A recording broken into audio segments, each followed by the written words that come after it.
2024 সালের 19 মে ঢাকার মিরপুরে ঘটে এমন এক ঘটনা যা কাঁদিয়েছে পুরো বাংলাদেশকে। তাড়াতাড়ি কর মা, স্কুলে দেরি হয়ে যাবে। আম্মু, আজ আমি ক্লাসে প্রথম হব। পাশের ফ্ল্যাটের ভাড়াটিয়া সোহেল রানা বাইরে স্বাভাবিক হলো মানুষ মনে হলেও, রামিসা এদিকে আসো, তোমার জন্য চকলেট রেখেছি। সত্যি আঙ্কেল? সরল বিশ্বাসে ছোট্ট রামিসা সেই ফ্ল্যাটের ভিতরে ঢুকে পড়ে। রামিসা এদিকে আসো, তোমার জন্য চকলেট রেখেছি। সত্যি আঙ্কেল? সে জানতো না সামনে অপেক্ষা করছে ভয়ঙ্কর কিছু। রামিসা, মা কোথায় গেলি? এতক্ষণ তো হওয়ার কথা না। দরজার সামনে মেয়ের জুতা দেখে মায়ের বুক হঠাৎ কেঁপে ওঠে, তার মনে ভয় ঢুকে যায়।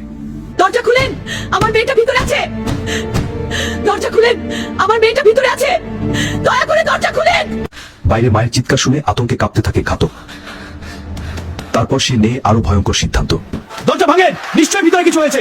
এতক্ষণ দরজা খুলছি না কেন? কিছু একটা হয়েছে ভিতরে। বাইরে মানুষের চিৎকার বাড়তেই থাকে, আর ভিতরে আতঙ্কে নিজের অপরাধ লুকানোর চেষ্টা করতে থাকে ঘাতক। সবাই দরজা ভাঙার চেষ্টা করার আগেই গ্রিল কেটে জানালা দিয়ে পালিয়ে যায় সোহেল রানা। কিন্তু তার স্ত্রী স্বপনা পালাতে পারেনি। জনতা তাকে আটকে পুলিশের হাতে তুলে দেয়।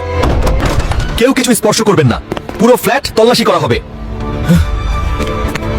প্রযুক্তির সহায়তায় মাত্র 10 ঘন্টার মধ্যেই নারায়ণগঞ্জ থেকে ধরা পড়ে প্রধান আসামি।